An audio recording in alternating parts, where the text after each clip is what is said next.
Hello and welcome to This Sporting Planet, your global view of sport. From London, I'm Natalie Sawyer. And from America, I'm Todd Harris. And from Singapore, I'm Edward Russell. So happy New Year, happy 2025 to you all. In this episode, we'll be looking ahead to all of the sport that is coming your way in this calendar year.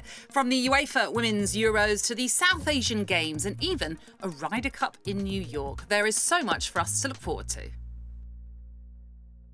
Well, this is a very exciting brand new year and a brand new opportunities for sports teams and athletes across the world to make their mark. Don't forget, if you want a review of everything that happened last year, then you can find that in earlier episodes of this podcast. And we've got no fewer than 4 to look back on everything that happened in 2024, waiting for you right now. But let's look forward, shall we, on this one to 2025. We're going to go into more detail about our regions, of course, and what we have to look forward to. But, Todd, if we come to you first, if there was one event that we should all schedule in our diaries from your end of the world, what should we be looking for? Well, I think you got to go to the granddaddy of them all. I think you got to talk about the Super Bowl. It'll be watched by millions upon millions of people, not only in the Americas, but around the world. I think the big question is, will Taylor Swift be at the Super Bowl? And if Taylor Swift's at the Super Bowl, that means the Kansas City Chiefs are back at the Super Bowl. But for me, I'm kind of hoping that either A, my Minnesota Vikings make it there, or Detroit, who's never been to the Super Bowl before, get there, and the Buffalo Bills. The Buffalo Bills have been to the Super Bowl, I think, 4 times and have come up short every single time. So that would be the lovable, I don't want to say lovable losers because they would be winners because they'd be at the Super Bowl. But I think the Super Bowl, once again, will garner so much attention. And I think everyone will have their eyes fixed on that. Not only the game, but the commercials. Well, Taylor Swift is box office, but so too is Nick Kyrgios, and I'm so excited to say that he is finally back. The Australians used his protected ranking to secure a place in the main draw of his home Grand Slam, the Happy Slam, the one that really kicks off the season, the Aussie Open. Now, Kyrgios is only 29, which is amazing in itself because it feels like he has been around for absolutely forever. He hasn't played at a Grand Slam since September 2022. That was when he lost in the quarterfinals of the US Open. He's had a whole series of knee, foot, and wrist injuries that have interrupted his career over the past 2 years. But when he is on form, Kyrgios is unplayable. All the other pros on the tour will tell you that. In 2022, he was Wimbledon runner-up in the singles. He was Australian Open doubles champion as well. And I think we'll talk about this a little bit later on when I get into the Australian Open. But he has picked such a good partner to warm up with in Brisbane. I'll leave it at that for now. Ooh, you tease. This is exciting. Okay. I am going to be looking ahead to the Women's Rugby World Cup, which has been staged here in England. And it's a chance for the Red Roses to win the trophy for a 3rd time in front of their home crowd. They reached the final last time around, losing out to New Zealand then, who have won it 6 times. And they're looking to win it for a record-extending 7th occasion as well. But as I say, it's being hosted over here, and more often than not, host nations tend to do well. So I'm hoping that the Red Roses will do it. And one player in particular I think you need to look out for is Ellie Kildunn, who can play as a fullback, can play on the wing as well. A really exciting player.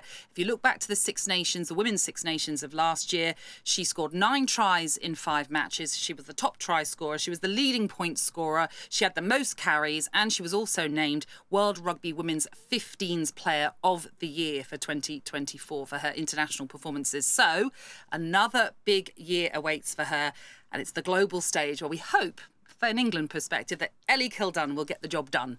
So that's who I'm saying. Look out for her at the Rugby World Cup. Exciting stuff. We will look out for her indeed. Now, if it's okay with you both, let's get started, shall we? And we'll start in my part of the world because 2025 is packed with giant sporting events. So much so that I'm just going to have to run through these very quickly because we don't have time to really dive into them all. We'll do that over the course of many more shows to come. The South Asian Games in Pakistan, the World Athletics Championships in Tokyo, the World Athletics Indoor Championship in China, the Women's Cricket World Cup in India, UFC Fight Night 250 in Riyadh, the start of the new domestic football seasons in the likes of Saudi Arabia and Japan. And then 3 events that I really want to focus on. Perhaps we should start the ball rolling, the green tennis ball rolling with the Australian Open. And I mentioned how Nick Kyrgios has picked very much the perfect partner to kick things off ahead of his home Grand Slam, his big return to tennis. He and Novak Djokovic have announced that they will be teaming up to play doubles at the Brisbane International. Now, if you think back to the relationship that Djokovic and Kyrgios has had, it's been a pretty feisty one. Kyrgios called Djokovic boneheaded. He called him a bit of a tool. And now they're going to be playing on the same side of the net at this ATP 250 event as a warm-up for the Australian Open. And to even add more intrigue into the mix, of course, in Novak Djokovic's box will be Andy Murray. So on the same court, essentially, you have Andy Murray, Nick Kyrgios, and Novak Djokovic. That's incredible. Yeah, that could get heated. But so excited to see what Andy Murray can do for Novak Djokovic's box. They said they'll work together in the build-up to the Australian Open. Whether that continues through the tournament and then beyond, we'll have to see. But he brings a wealth of experience, Andy Murray. And I think, as you mentioned in a previous episode, Natalie, he knows what it takes to get through matches in the latter stages of his career, which obviously Djokovic is in now. So a lot of experience in his box. Anything you're looking forward to in terms of the Australian Open, first and foremost? Well, so much talent we talked about in earlier episodes, the exit of talent with Nadal, Andy Murray leaving, Roger Federer obviously leaving again. Edward, I got to ask you, who are the rising stars? Who are the guys other than Alcaraz, Sinner, and your guy, Nick? Who's going to step up? Who's going to be the names that we'll be talking about in next month? I think you're right in mentioning those names. I mean, what is so interesting now is the big four, the big three, or however you want to term them, soon to be exiting or have exited already, is that it's a lot more unpredictable. Yannick Sinner, of course, did fantastically last year and in the ATP finals as well, winning in Turin. But so many American athletes who are coming through, the likes of Korda and Fritz, and you've still got TFO, who was doing fantastically towards the tail end of the last season. And then on the women's side of things, you've got Jung Chin-won, who did fantastically winning the gold at the Olympics last year and was narrowly beaten in the WTA finals as well. And the rising star, of course, who really caught the attention at Wimbledon, Lulu Sun, the Kiwi professional tennis player who's got Croatian and Swiss heritage as well. She's coached by Vladimir Platanik, who knows what it takes to win big matches. And she's only 23 years old, so looking forward to see what she can do in 2025 as well. Todd, I was going to say, when we talk about the young guns coming through and who's going to carry tennis forward, there's a reason Novak Djokovic is carrying on the way that he is carrying on and bringing in Andy Murray, because he obviously feels as though there's still enough in the tank for him to carry on with his career, but bringing in someone who's experienced, who can just tweak things for him a little bit. Let's not forget he's won the most amount of titles, or most number of titles at the Australian Open, 10. So he's obviously seeing that as his first goal of, I've got to continue my stay at the top of the charts when it comes to the Australian Open. And that's why I think we always talk about marginal gains, don't we, in sport? And maybe that's what Andy Murray will bring to Novak Djokovic. So let's not forget him just yet. He's still there. Natalie, is he your GOAT in men's tennis?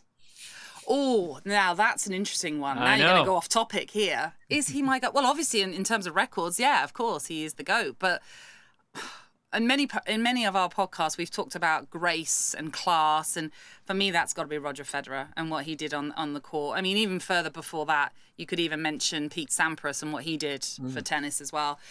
So I'll always probably pick Roger Federer over anybody.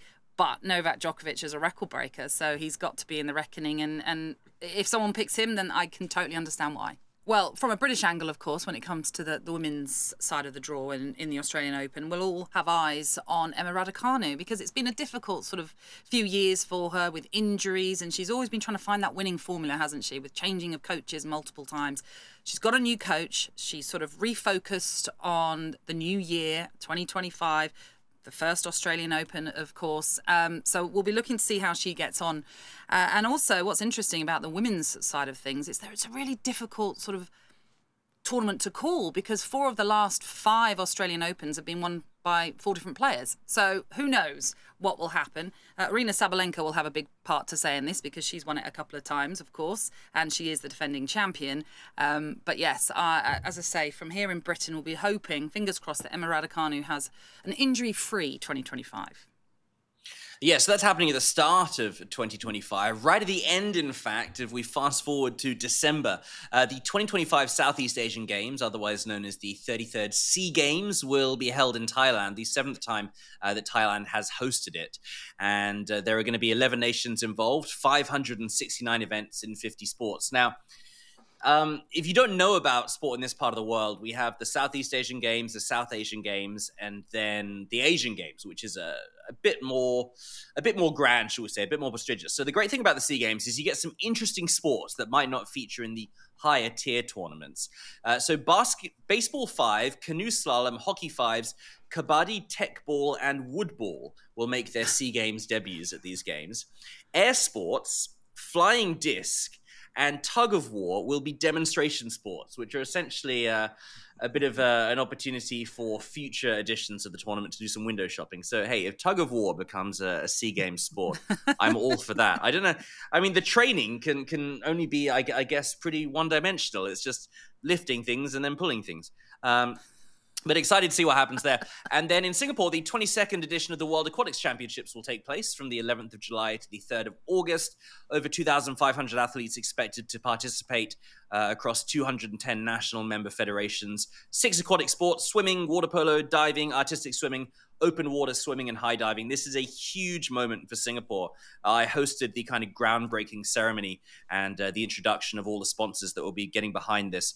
They're building a temporary swimming pool in a car park. It seems like, carrying on from all these conversations we've had about swimming pools in funny places, we've had them in stadiums. Now we're going to have them in a car park. But a lot of money is going into this. Singapore is really trying to carve out a place as the go-to destination for sports, for concerts, for entertainment in Southeast Asia. So looking forward to that. And finally, sorry, I know I'm going to wrap up, but I did say there is a lot going on in this part of the world next year. The Ashes. England set to begin their battle to regain the urn in Perth from the 21st to the 25th November. That's going to be the first test. And so much to look forward to. England captain Ben Stokes, Bazball, of course, with Brendan McCullum's plans over the next year. They're really geared towards this series. No James Anderson, who will take the position as the chief bowler, upon which all the hopes rest, with no Anderson and no Broad as well. Of course, Australia retaining the Ashes in England last summer after a highly charged 2-2 draw, and really indebted to the weather, weren't they, in Manchester on the final day of that third test, where it looked like England might be able to square the series. England haven't won an Ashes series on Australian soil since Andrew Strauss skippered them into a 3-1 success in 2010-2011. So can they do it? We'll have to wait and see, but so excited to see. Yeah. Well, let's not forget that they are preparing for that with a series in England with India, the visitors, this time around. One of the best test nations, of course, in the world. And obviously finishing off 2024, they beat New Zealand recently, who themselves have beaten India not long before. So maybe England are starting to find their test groove once more. So what you're telling us is they're going to win the Ashes. Is that right, Natalie? I hope so, because, you know, we've seen it with the Australians. They do enjoy beating England, so it'd be nice for a little turnaround for a change. Well, that's what's going on in Ed's part of the world and the Americas. Obviously, the schedule is jam-packed as well. The Club World Cup will be taking place in America, and that's not long after they hosted the Copa Americas. And, of course, it's all building up to the FIFA World Cup coming up in 2026, which will be shared by Mexico, the U.S., and Canada. But Canada really gets going early in January, because you've got the first time the 12-team college football playoffs will wrap up. And a lot of people, it's a bit of controversy. Was 12 too much? They went from 4 teams last year to expand it to 12 teams being included. And, of course, it's always the 13th team that misses out. There's already talk of going to 16 teams soon. But then the 17th team will be saying, hey, we missed out. We'll see how that all plays out. The hard thing is you've got these university of college athletes starting football in August, and now they're still playing well into January, almost to the end of January, nearing February. So it'll be interesting to see who emerges as the national champion. That leads right into the Super Bowl. Again, everyone wants to know, will Kansas City be there again?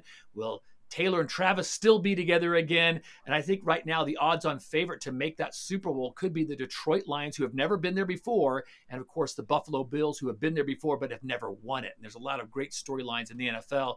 Again, the NFL continues to churn along. Again, they're putting their imprint on every single month of the year now, whether it's OTAs, whether it's the draft, whether it's open season or free agency, and then kickoffs and training camp. They just continue to roll along. So not much of a break for the NFL. From that, it rolls into what we like to call March Madness. And that's college basketball's tournament for both the men and the women. I think people that don't even like basketball will get involved, because it's all about picking your pool, your bracket. Was your bracket busted in the first week of play? But the March Madness tournament encapsulates almost a full month, 3 weeks of play. From there, you get into the NBA season and the championship. It'll be interesting this year. LeBron James hitting 40 years of age. Of course, we talked about his son playing with him on the same court for the Lakers. Are they still together again? Are the Lakers a team on the decline, as well as the Golden State Warriors and now the Boston Celtics? A lot of people talking about the Oklahoma City Thunder being the team of the future with their young group as well. And then that gets you into the summer.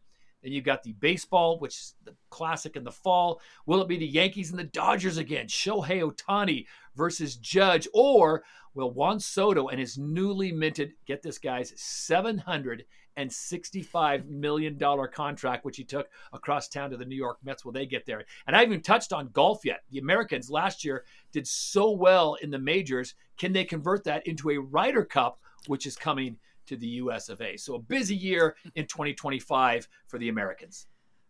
Todd, can I just ask you about the Ryder Cup? Because obviously it's been announced that the US team are going to be paid to play. Yeah. That's not gone down well with a lot of Europeans. I wonder what it meant to you lot. Yeah, the numbers are this. They're saying the Americans are going to get a minimum of $200,000, which they can donate to a charity if they want.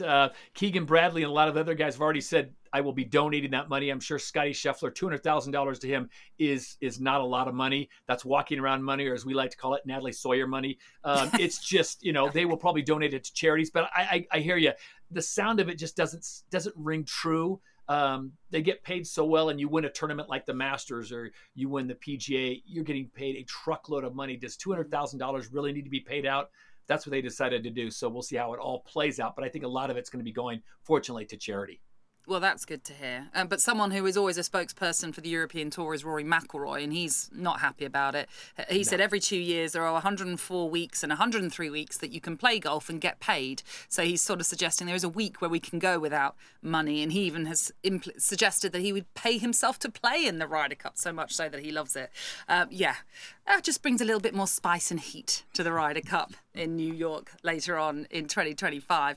It's all really busy in your areas, in your regions, but likewise it is busy here in Europe and in Africa too, because we've got a Women's Euros, for example, in Switzerland to look forward to, where the Lionesses are the defending champions. But my goodness, they've been handed a tough draw as they face debutantes Wales, but also the semi-finalists from the last competition, France, as well as former champions Netherlands, who the Lionesses head coach Serena Wiegman, well, one, she is from the Netherlands, but also led them to that previous victory, as I've mentioned already. It's going to be a tough one for England. They've sort of gone through a bit of a difficult spell. Their qualifying to get into the Euros wasn't the best, it has to be said. But if you look at their rankings as things stand, they are the best of the four in that group. So on paper, you'd expect them to get through. And one of the big stories as well emerging from that tournament is that UEFA's executive committee have approved a rise in the prize fund for this. So it's more than doubled from the 2022 tournament, which was 16 million euros, to around about 41 million, which is about 34 million pounds, which is good to hear that prize money has, as I said, more than doubled. So that's one tournament to look forward to. I've already mentioned earlier on the Women's Rugby World Cup that's being staged here in England. And as I said before, the England team will hope to be boosted by the home fans. But later on in the year, we've actually got the African Cup of Nations. This was due to be played in the summer, but it's had to be moved because of FIFA's new expanded Club World Cup, with those 32 teams taking place in the summer. One of the big stories is that Ghana will not be there. They were the four-time champions of the African Cup of Nations, last winning it in 1982, but they failed to qualify. They finished bottom of their qualification group. So that's a huge name already missing out. And of course, Ivory Coast, as we know, won the tournament. They'll be looking to see if they can successfully defend it. But as we always talk about host nations, maybe Morocco will be inspired to win the African Cup of Nations, just like the Ivory Coast did. And then, of course, we've got the conclusions of all of the domestic football seasons, the Premier League, La Liga, Bundesliga, for example. I think it's fair to say that Manchester City might not win this one. Although Pep Guardiola often can be a magician, although this one looks pretty tough if he's going to turn things around. But we will see what happens with that. And then the other story, of course, to talk about is Lewis Hamilton, who, after a substantial time at Mercedes, is now moving to the red of Ferrari and the iconic livery of Ferrari. I'm fascinated to see how he's going to get on there. And you sort of wonder why he's decided now to make this move, because he'll be 40 when I think the season starts. And he, once upon a time, not that long ago, said he couldn't see himself racing beyond 40, but he's certainly going to be doing that. Can't be money motivated, can it? So it may well be because he feels like Ferrari is the right team to be on to now win that record 8th title that he's going for. Can I ask you, Natalie, how long do you think the honeymoon will be when Lewis Hamilton comes over to Ferrari? Do they give him a few races to ease into it, or is it going to be like, hey, we are paying you a Ferrari truckload of money. We want wins. We don't want podiums. We want wins. Well, absolutely. They'll be expecting victory straight away, but of course it all comes down to the car. It all comes down to the specifications, and it fits everything, and it all works together. Listen, he'll have time. Of course he'll have time. This is Lewis Hamilton. He's won numerous world championships. So I think they'll give him time. But I say that, they'll still expect wins pretty much straight away because they want Ferrari to get back to being the best. So they've picked someone they feel can be the best to deliver. So as much as I say they'll give him time, there'll still be a huge expectation on him. Yeah, and it'll be interesting to see how Charles Leclerc fares as well, because he's been the leader in that team for quite a few years. And now obviously Hamilton is going to be the leader, at least at the start of the season. But hey, you mentioned they'll give him a few races. If he doesn't produce the results in the first half of the season, will the power balance shift back to Leclerc? If Leclerc's doing better than Hamilton and he doesn't get that leadership role in the team, then there's going to be a Rosberg-Hamilton-esque potential duel, yeah. Ed, getting to you for a second, I have a question. I want to follow up with what Natalie mentioned about the Premier League. I know you're a big Arsenal guy. Is this the year for Arsenal? I don't want to jinx it, but we're talking about changing the top. And will this be the biggest fall from grace if Man City plummets down the list? I mean, basically with the same talent that they had the last 3 years. Right. Well, the first answer is no. It's not Arsenal season, which is unfortunate because in recent seasons, we've been saying, how do you beat Manchester City? If it weren't for Manchester City, we'd be winning the title. All we need for them is to slip up, but they're never going to slip up, are they? And now they are, and Liverpool are taking advantage, Chelsea are taking advantage, and Arsenal just don't seem to have that killer edge, that ability to really take advantage when other people are failing. So unfortunately, I don't think it's going to be our season unless, and we're saying this at the start of January, they really go out in the January transfer window and buy a proper striker, because at the moment, Gabriel Jesus isn't doing the job as a striker who can come off the bench. And Kai Havertz, obviously, as we know, isn't an out-and-out striker. He's been doing a fantastic job as a false nine, but we do need that big target man. We need a plan B, essentially, as an Arsenal fan. But the Chelsea factor is interesting. Todd, aren't you a Chelsea fan? You can tell us. I live in that general vicinity for a time or two. But I think Chelsea has been so interesting. The number of managers they've gone through and the amount of money that Todd Bowley has spent, I think he's past the tipping point. There's the point of no return, and they're going to continue down this road. But now he's starting to look like a genius. Did he do the right thing? Did he get the right manager? Have they got the right parts in? They're starting to click. And I mean, you get a lot of credit to Cole Palmer. Again, Cole Palmer has been sensational for them, but I think they're starting to gel. When you get Enzo, the rest of the squad working together as a team, you haven't seen that last few years with Chelsea. You've seen a lot of individual play. I'm just starting now to see Chelsea play as a team. He's an American called Todd. Of course he has to support Chelsea. Yeah. But what's also interesting about Chelsea, and you mentioned the Todd Bowley factor, a couple of seasons ago when he took over and spending all that money and things weren't working, it was all Todd Bowley's fault. It's all got a bit quiet on that one. Todd Bowley's, clearly knows what he's doing. I say that tongue in cheek. The power of Todd. Yeah, well, you would know. But Enzo Maresca clearly doing the right things at Chelsea right now. And I saw them not that long ago when they took on my team, Brentford, at Stamford Bridge. And what I must say about them is I didn't think they were great, but I thought they were good. They got the job done. They were efficient. They all worked well together. And interestingly, a lot of Chelsea fans I spoke to afterwards were very much in denial. They are not in a title race. And at that point, I think it was 2 points difference between themselves and Liverpool when we played that game. And I kept saying, well, of course you are. You're 2 points off the leaders. Of course you're in a title race. But maybe it's better to be negative. And if you come around and win it, then, it's a big plus. But, it's fascinating what's going to pan out with the Premier League. There's a lot of teams as well that you wonder, could they get into the European places? Look at Nottingham Forest, how well they're doing this time around. Nobody would have predicted that. And certainly no one would have predicted what's happened to Manchester City and how they are just not really getting into a groove at all. And we await the 115 charges and that judgment to come. You wonder, is that playing on some of the players' minds? You don't know. Maybe they know some insider information that we're not privy to. But these are all factors that we have to bring into the conversation, I suppose. Yeah, and I don't buy this whole, like, oh, Rodri's injured, so that's the whole reason why we're not doing very well. I mean, come on. You've got Jack Grealish worth how many hundreds of millions on the bench? You've got enough in reserve to bring on. I don't know at what point Chelsea continue to say we're not in the title hunt. Is it when they're on top of the table? Then they might admit to being in contention. But you're right, Enzo Maresca's done a fantastic job. Just in terms of, I think, stabilizing the squad. Graham Potter's complaint was that the squad is too unwieldy. There wasn't enough space in the changing room. Other players had to train on another training pitch. But Maresca seems to have identified the core group of players that he wants to play with. And there's a lot more certainty in terms of what they're doing as well. And there's not this constant just battle to stay in the team. Now they are playing as a team. So I think Chelsea are really going to give Liverpool a run for their money if Arsenal aren't. I think it's interesting how Chelsea, though, I mean, talk about there's not enough room. Trim your roster. You got like 50 guys out there and they're all trying to fight for 11 spots. Yeah, it's going to be a problem. But yeah, I agree with what Natalie said. The throw Todd Boehly out and him and all his money. You're not hearing a lot of that as well. Man City, could it be the big fall from grace? Who sees? But I will say one thing. Bring back Burnley. Up the Clarets. I want to see them back in the Premier League. I want to see them back in the Premier League. They're doing well. As we speak, they're doing pretty well in the Championship, certainly in the race for automatic promotion. Just quickly, in terms of European football, the Premier League looking very tight. So too La Liga and the Bundesliga as well. In the Bundesliga, Bayern, Leverkusen, Eintracht Frankfurt, RB Leipzig all in the mix. And of course, in La Liga as well, you've got a fantastic tug of war at the moment between Atletico Madrid, Real Madrid, and Barcelona. So that one is going to go down to the wire. So great to have such close contests in all of the European leagues, isn't it?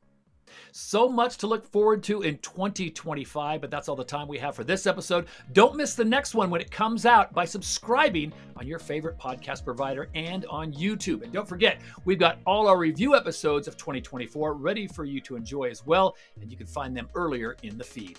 There are so many ways to be part of the This Sporting Planet gang. We're on Instagram, TikTok, Facebook, X, Blue Sky and LinkedIn. Just search for This Sporting Planet. And remember to check out thissportingplanet.com.